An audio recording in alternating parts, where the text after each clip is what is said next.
Testament, essentially the biographies of Jesus, you hear some things that Jesus says that can kind of stop you in your tracks, and statements that you may not expect to hear said by Jesus. And so what we've been doing is, instead of just kind of skimming over them and just kind of ignoring them, which sometimes may be the temptation, or just to kind of try to explain them away really quickly, we've been actually spending some time looking at them and asking the questions as to what does this begin to mean in the midst of my life as well. And so this morning we're going to conclude our series on that. But I want to give you a little bit of a sneak peek in the next couple of weeks. Next week we're going to be celebrating communion again as a church family, and as you know, since the fall we've been celebrating together with families, and so kids remain in the service, and it's an opportunity for us to celebrate that which is so important to us in terms of remembering all that Jesus has done for us. So perhaps take this week to talk to your kids and just prepare them a little bit in terms of what it is that we'll be celebrating this coming Sunday. One of the things we strive to do as a church is to equip all of us to live out our faith in more greater and more applicable ways day by day. And one of the things that have been a great influence, not only in my life, but I'm sure in many people's lives, is the experience of summer Christian camp. It's been transformational in many people's lives. And so in 2 weeks, the leadership of the church has decided to have a bit of a camp day. And so what that means is we've invited a whole bunch of various Christian camps to come here and to kind of set up shop in the Rose Room, so that after the service, you can go around and see some of the different camps, both locally and both a little bit further away. And maybe as parents, you can begin to consider, is this an opportunity where I could be sending my kids? Because these opportunities along with camp can absolutely be life-changing. And so just wanted to give you a little bit of a heads up for that in terms of the next couple of weeks. But this morning, we're going to, as I said, we're going to conclude our series on a shocking statement that Jesus has. And it's not so much one shocking statement, but it's rather a shocking conversation that Jesus essentially has with Peter. And so I'm going to invite Harold to come up, and he's going to read this conversation. And then as best as I can, we're going to start to unpack it a little bit to see why would Jesus say the things he did? And what does that start to mean for us in the midst of life? And so, Harold, come on up.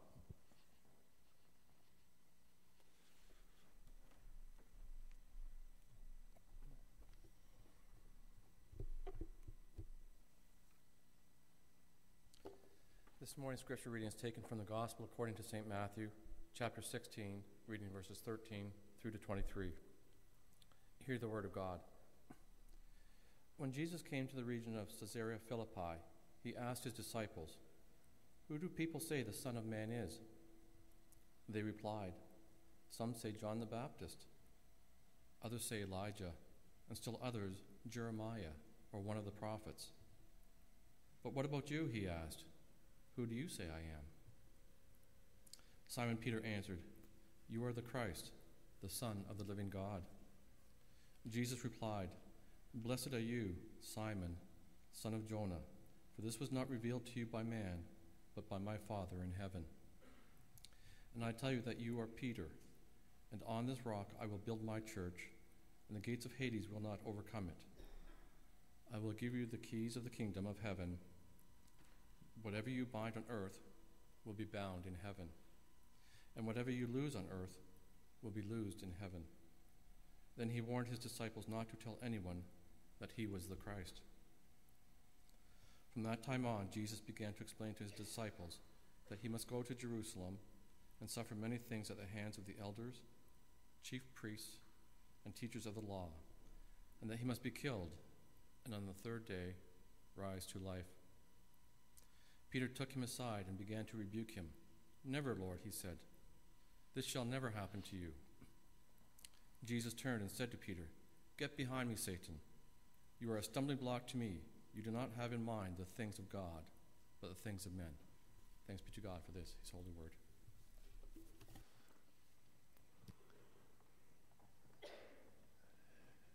And so there you have it, a conversation that Peter and Jesus have that seemingly starts out very well. I mean, it's one of those conversations that Peter often answers questions that Jesus would ask.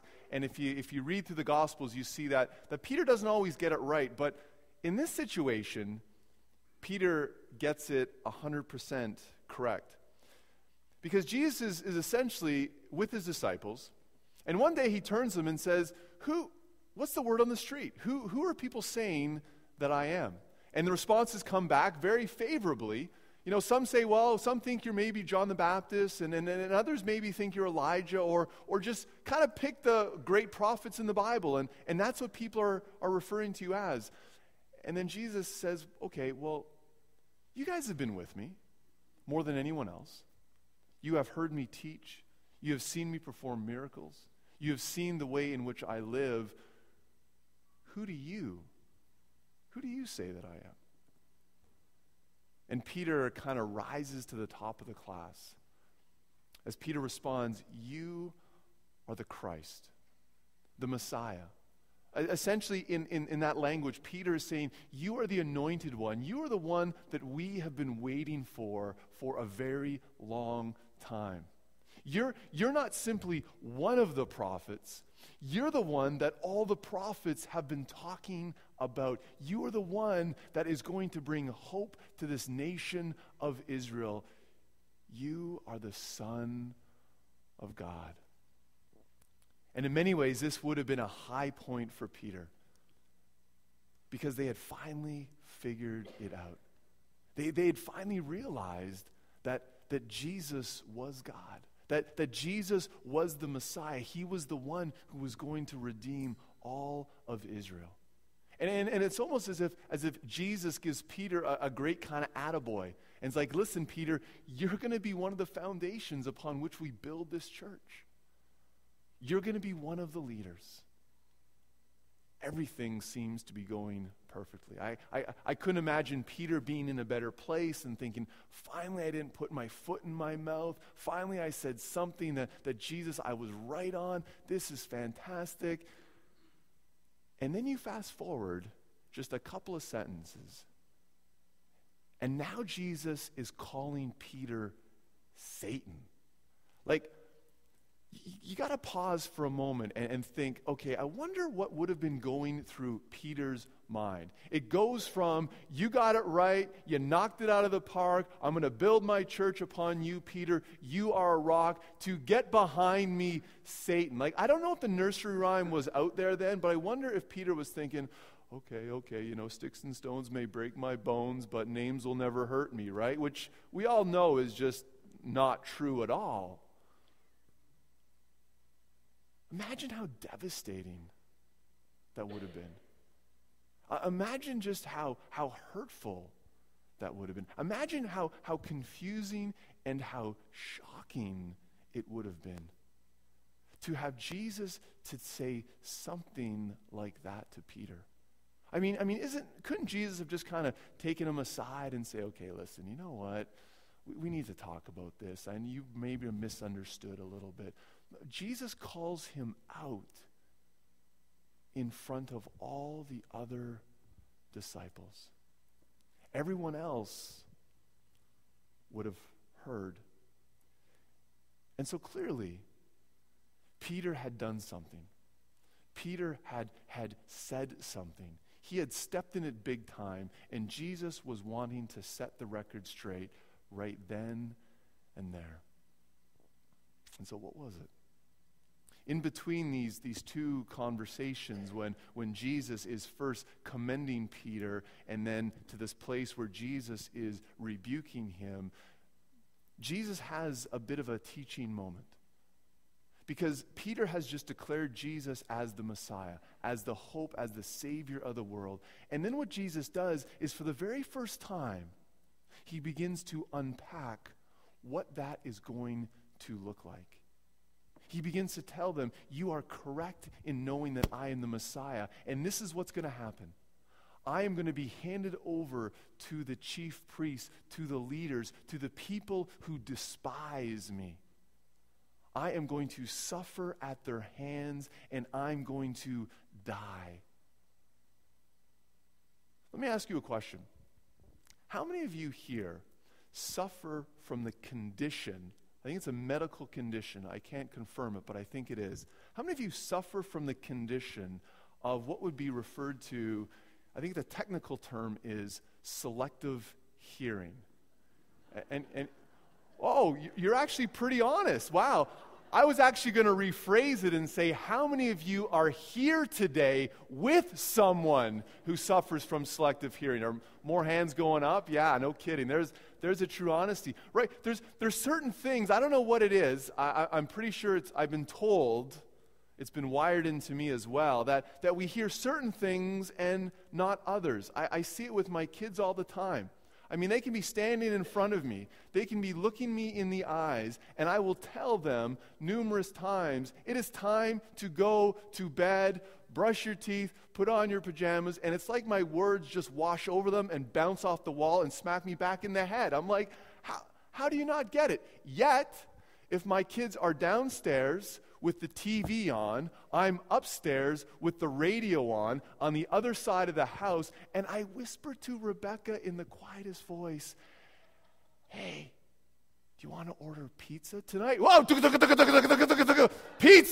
Pizza, we're getting pizza? I'm like, where do you get that from? They must get it from their mother. I don't know. Rebecca's in Woodstock today, so here we go. But I think Peter suffers from only hearing part of what Jesus had to say, because he completely locks in on this aspect of suffering and death. And Peter pulls him aside, pulls Jesus aside, and says, no, Jesus, Lord, you've got this all wrong. This will never happen to you. We won't let it happen, which is fascinating, because as we've seen in this series, as you see if you read through the first 4 chapters of the New Testament in the Bible, Jesus says some pretty shocking things. I mean, there's that time when Jesus tells his followers very early on, listen, if you want to follow me, you need to love your enemies and pray for those who persecute you. Peter never pulled Jesus aside on that one. Or then there's the other time when Jesus says, listen, temptation and sin is so problematic, and it's the equivalent of if your eye causes you to sin, it would be better for you to pluck it out. Pluck it out? Peter doesn't take him aside on that one. And the list could go on and on and on. Yet on this occasion, Peter pulls Jesus aside and tries to set him straight. He just declared that he was the Messiah. He was the Christ. He was the Son of God. And clearly he believes that Jesus has got it wrong. And to be fair to Peter, he wouldn't have been the only one. Because the understanding amongst the Jewish people of that day was that the Messiah, the anointed one, would be more of a royal figure, would be a king, would be someone who would come, who would be empowered by God to overthrow those who were oppressing God's people, namely the Romans who were oppressing the nation of Israel. And so for Jesus to talk about suffering, to talk about death, to talk about being handed over to the authorities, no, Jesus, you've got it all wrong. Historically, Jesus would not have been the first person to have come and would have claimed to be the Messiah. Jesus would not have been the first person to have come and have other people follow a person who claimed to be the Messiah. Yet all those others who came before Jesus were clearly not the Messiah. Do you know why? Because they were put to death by the Romans, by the authorities of the day. And so by Jesus talking about this reality of how he was going to be handed over, how he was going to suffer, how he was going to die, would have been completely all wrong. That's what happened to the other guys, and we knew they weren't for real. Jesus, we believe you're for real. So stop talking about all this suffering. Stop talking about all this death. And it's there that Jesus clearly has to set the record straight, has to clearly explain to Peter what must happen. It's interesting, if you look at the history of Christianity, that the cross has become the primary symbol of those who follow Jesus. There would have been other symbols, there could have been other symbols, but we focus upon the cross. And 2,000 years later, many people still may wonder and still may question, why the cross? Why did Jesus have to die? Couldn't God just forgive? Couldn't I just live a good life? Why the cross? I mean, to some it's offensive because it actually seems like an incredibly unloving thing for God to do to Jesus. And so here we are with this challenge, with this reality as to why Jesus would come across so strongly towards Peter, to call him Satan, to tell him to get behind him, that you are a stumbling block, that you do not have in mind the things of God, but rather the things of this world. For me, I think it really comes down to our understanding of love. Tim Keller, who's a pastor in New York City, and you've heard me quote him before, essentially says this, that love, all life-changing love, involves tremendous sacrifice. That if you want love to make a difference in the life of another, it will cost you significantly. You see, too often I think we want to identify and to believe that love is perhaps an emotion. Love is an experience. But as you see throughout what we are taught through the Bible, through the example of Jesus, we see love is a commitment that is willing to sacrifice your needs for the benefit of another. And we see this in the midst of life, particularly when we come across people who are needy, who are hurting, who have difficulties in their life. If you truly love individuals who are needy and are difficult, it's going to cost you something. You see, you can't love at a distance. You can't keep your hands off and not get your hands dirty. If you're truly going to love someone in difficulty, someone who is in need, you are going to have to substitute yourself into their place almost as you begin to absorb the cost for their benefit. And that's love. When you are willing to pay the price, to sacrifice, to bear the cost for the benefit of another. Anyone here who has anyone who is perhaps needy or difficult or sometimes challenging to love gets that. There's many examples that I could pull from in the midst of life to kind of prove this reality that love that is life-changing involves sacrifice. But probably the greatest reality for me has been seen in the example of parenting. When you have children that are born, when they are just little babies, you begin to realize very quickly that in order for your children to grow up and to thrive and to live the life you desire for them, it is going to come at a cost.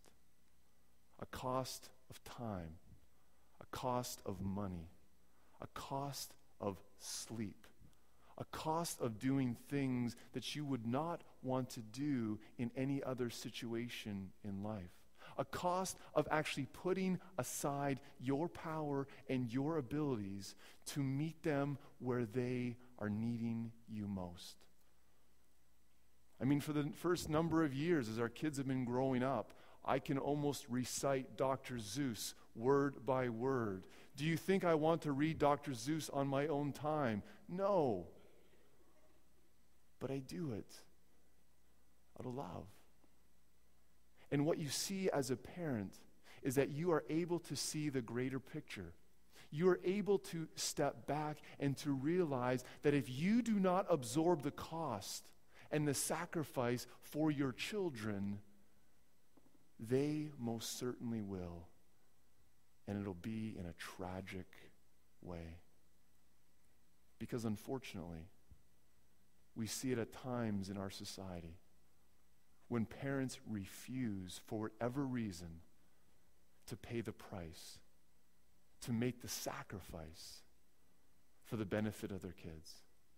And do they grow up physically? Yeah. But are they stunted emotionally, socially, psychologically? Absolutely. Because now they are paying the cost for lack of a parent who was willing, or another adult, to come alongside and to love them sacrificially in a way that would absolutely change their life. You see, kids don't always get this growing up. I didn't get it growing up. When I began to realize the sacrifices my parents made for me, it's when I became a parent. And I began to see what was asked of me. But parents see the bigger picture. Parents hopefully understand and are committed to willingly taking on years and years of committed love, sacrificial love, where they will bear the cost for the benefit of their kids, for the benefit of a better life. Bring Jesus into that reality. Here we have a God who loves us in greater ways than we could ever even love our own children. And here is a God who was willing to put himself, his son, upon the cross for our benefit, to bear the sacrifice that we could not bear ourselves. There's much debate as to whether or not Jesus is the only way. I believe 100% emphatically, yes, he is. He has to be. Because unlike any other faith or belief system that may point you in the direction you should go and says, here are the resources, here's the opportunities, have at it. Jesus says, I have done it for your benefit. I have bore the cost. I have paid the price because you could never do it on your own. To think that getting right with God is about being good enough is as crazy as thinking when a child is born that they will figure it out on their own, that they'll grow up and everything will work out. No, we understand, we have a greater perspective that someone needs to intervene, someone needs to love and be committed in such a sacrificial way that this child will thrive. The very same thing is true with God.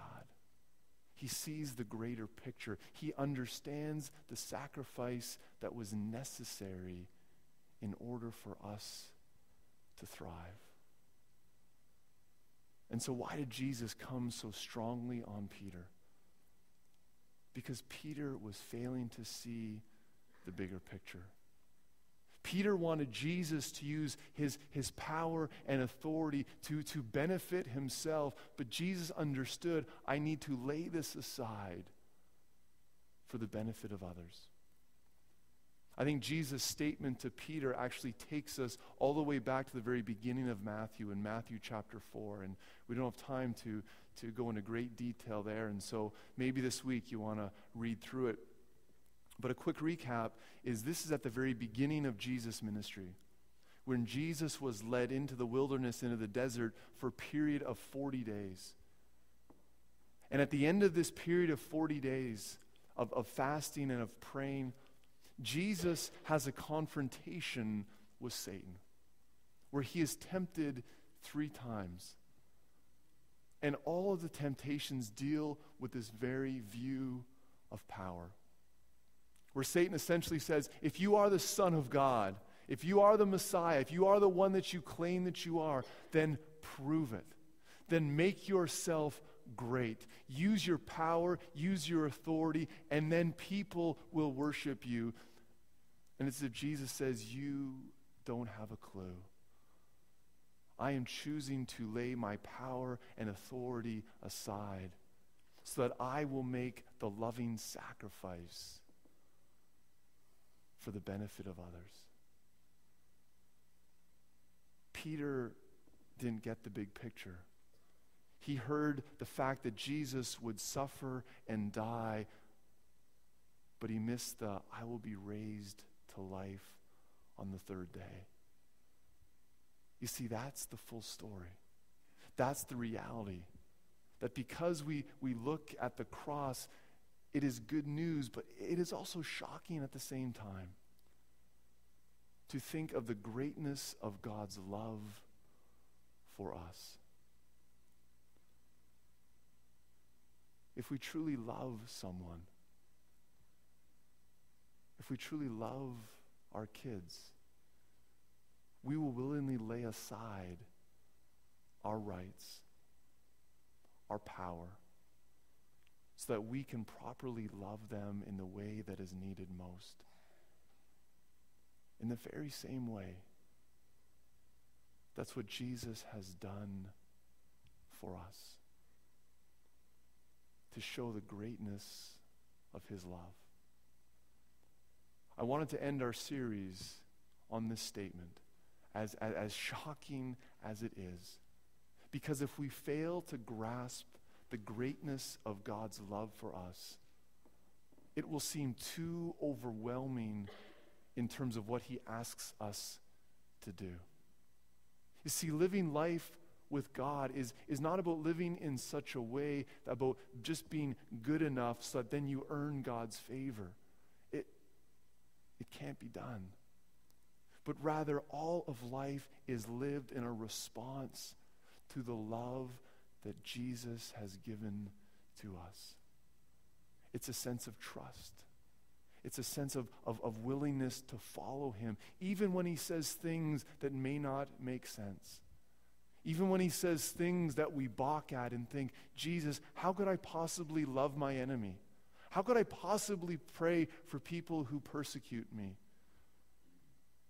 But when we see the reflection of the cross, when we see the love that God has shown us, we then realize that all of life is an opportunity for us to respond to his love, to show his love. As a parent, I love my kids.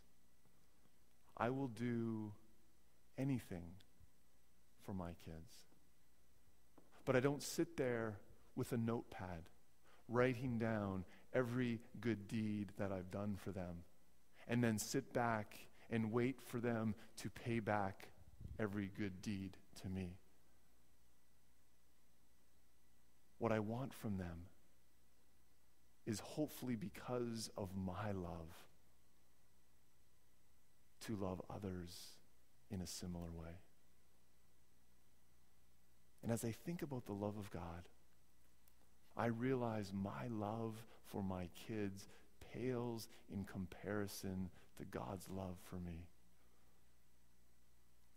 But I believe what God desires from us is not an attempt to try to pay him back, but rather to live in such a way that we will love as he has loved. That in the same way that Jesus has sacrificed for our benefit, we too will be able to sacrifice for the benefit of others. You see, the love of God changes the world. The love of God changes lives when we begin to see the extent that God will go to love you and to love me, to pay the price, to make the sacrifice, so that we can benefit from a life we could never attain on our own. That's why Jesus says, come and follow me.